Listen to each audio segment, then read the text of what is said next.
ساكنين طبعا بحمص بمنطقة اسمها البياضة وادي العرب. هي عبارة عن خليط من عدة مذاهب، في علوي، في شيعة، في سنة، وصدقا ما كنا نعرف بعض، نميز بعض، ما بنعرف حدا إلا أهل وجيران. فوقت اللي صارت المظاهرات أسبوعيا تكتر، فصرنا نشوف منهم هن يعني شعور غريب. صار الحكي يحكوا معنا بطريقة ما صحيحة، يعني حسسونا كأنه نحن مذنبين ونحن ما عملنا ذنب. بالعكس، نحن بنخاف على بلدنا، بنخاف على وطننا، بنخاف على حالنا، على مصالحنا. فكنا نشوف منهم أشياء ما صحيحة. فجأة صرنا نشوف بإيدهم سلاح، بإيدهم عصي، وقفوا تجمعات. في منهم أصدقائنا بنعرفهم نحن بروز الشوارع، بيعمل براكيات يسهروا طول الليل، اللي هن على أساس اللجان الشعبية. ما اللجان الشعبية صاروا يتحرشوا بالرايح من جون، الفايت والطالع، هويتك ما هويتك.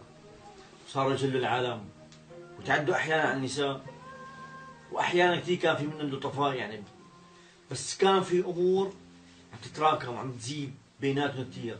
ففعلا حسينا فترة من الفترات إنه صار في شيء اسمه شيعي، صار في شيء اسمه سنة، صار في شيء اسمه علوي، صار في مين أنت مين أنا شو بدك. ففي أسئلة صارت تتوارد كثير بهذيك المنطقة وهذيك الحارة.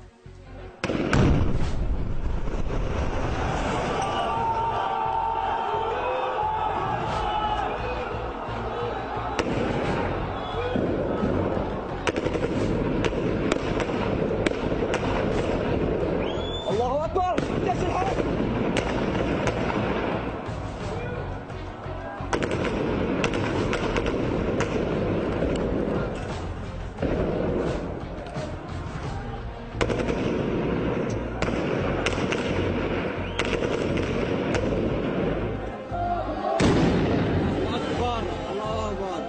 كتيبة في النورين. الله أكبر! الله أكبر! الله أكبر!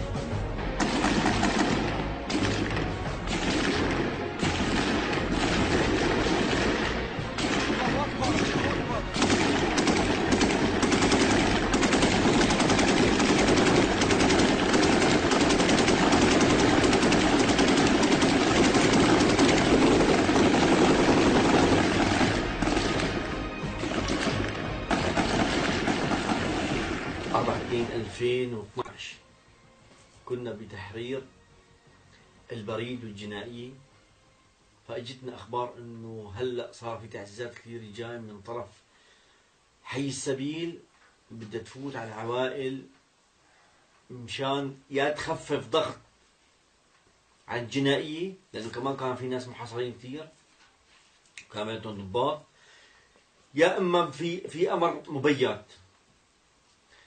فالامر الواضح واللي انجلى بعد المعركه، بعد معركه التحرير، الحمد لله رب العالمين انه قدرنا ان نحرر الجنائيه وخسرنا فيها شهداء كثير. فوصلتنا اخبار انه حرقوا منازل، حرقوا بيوت، وفي عالم هربت من المجزره وحكت انه ذبحوا عائلات باكملها ومن بيناتهم النساء. بعثوا العلوية من على السطوح، نطوا علينا، كنا نحن آمنين بيوتنا. اجوا نحن هربنا لتحت، امي وابي تموا بالحمار، قتلوهم. نزلنا تخبينا على اسقيفي انا وهذا اسمه انس هرب معاي. طلعنا تخبينا على اسقيفي، انا اسقيفي فيها دروه، تخبيت فيها ما وصوني، عملت حالي ميت. اخي صغير جنبي ما تخنق بالحريقه يا ناس يا عالم، ما تخنق.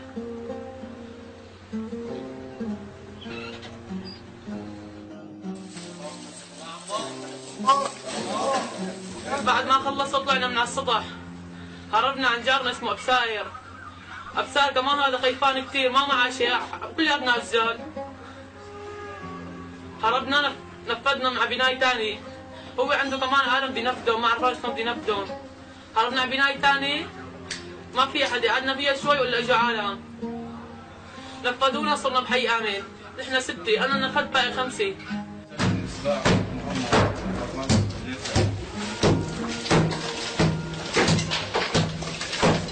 طبعا الحواير هي وهاي البيوت بقلب حواير العلبية، فكان من المستحيل ان نفوت لها بهالسهولة هاي، فكان بدها شغل وبدها تخطيط كثير حتى نشوف شو صار ضمن هاي البيوت اللي هن بالحواير العلبية.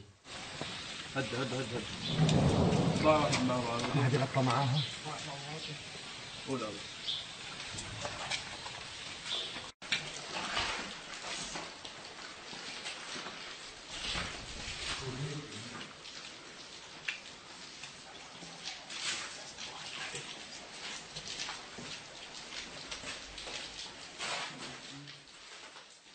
الله أكبر عليكم، الله أكبر على علماء الأمة الإسلامية، الله أكبر على الملوك، الله أكبر عليكم، الله سلامتكم بإذن الله. يا محمد يا الله، يا الله، يا الله، لبيك يا الله، خمس البياضة هي السبيل.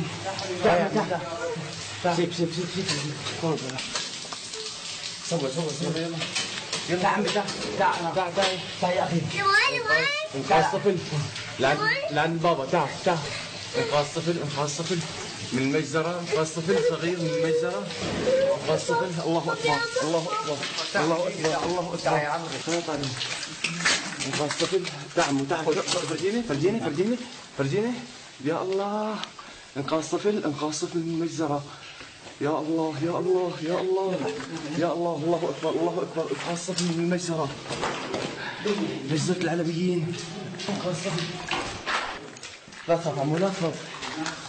انت بامان. سكوت لا تطلع صوت. طبعا هاي المجزرة اللي صارت اكيد تخويف لباقي الناس او لتشتيت فكر المحاصرين او المحررين لهالفرع او لهالقسم البريد، مشان يحاولوا النظر عن التحرير. بس بتصميم الشباب الحمد لله رب العالمين تموا مصممين على التحرير وحررهم بفضل الله عز وجل. بس كانت المفاجأة بهاي المجازر اللي تندى لها الجبين، اللي ظهر فيها حقيقة حقد الشيعة والشبيحة والعلوية.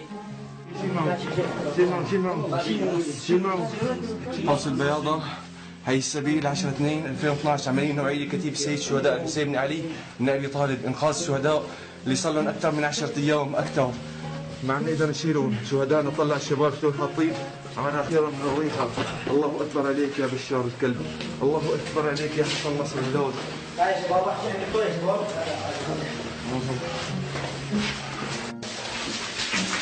ليتنا ننقذ شهداءنا يا الله يا الله يا الله. زي قبلهم ساور منهم، زي قبلهم اي ساور منهم. يا ناولوا الحج، يلا في محل الحج ناولوا.